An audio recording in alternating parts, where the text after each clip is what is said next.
Well, there's always good news and there's bad news. Now, this is the dummy engine, and this is the one that I treated to the motorised chassis, and boy oh boy, what a lovely chassis it is.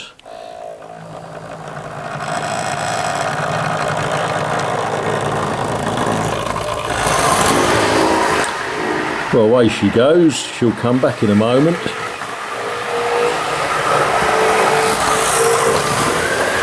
So we're happy with that, very, very happy.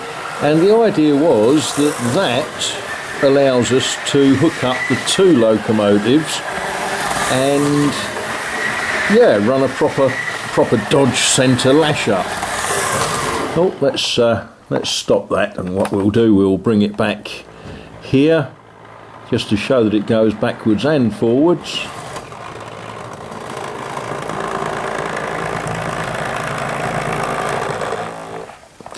Right, that's that. Now, the bad news. Hang on, I'm going to move.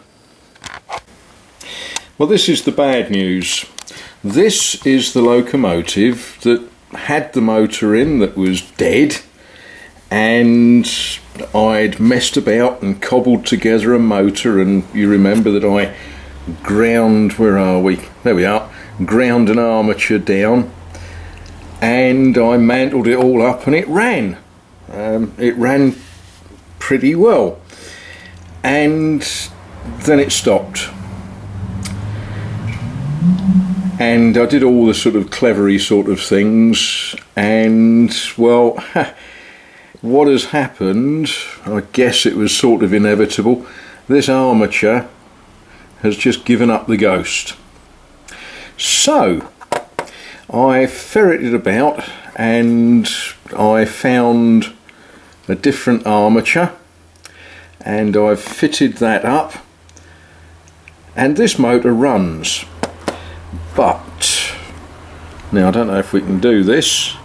It runs, except I need to lock that gear wheel onto the shaft, and of all of the things that I haven't got any Loctite or thread lock or whatever, so I can't run the two together.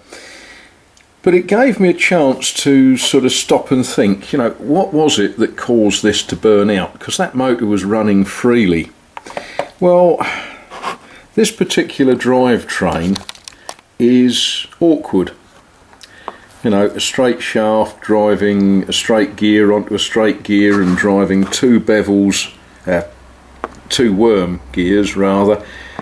And I just think that this mechanism, you know, I'm turning it over with my finger, it's stiff. The whole mechanism is stiff.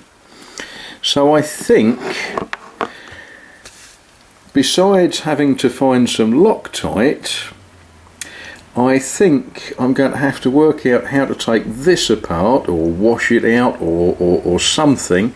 I might just give it a paraffin bath or something, and see if we can make that run more freely and give this poor little motor a chance to spin it over a bit better.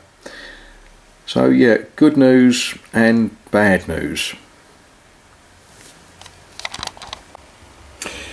Well, it popped apart without too much trouble, and in truth I think I'm right. I've just been feeling those axles and they're sticky. You know, they're just, well, sticky. So I'm going to soak that in some degreaser and lubricate it up again. There's the sort of drive. That's the bit that that motor goes onto. Those worm gears drive those, I don't know, they're sort of a bevel gear, and yeah, it doesn't spin freely, so I shall clean that all up and give it a bit of a better chance, but that is going to be tomorrow.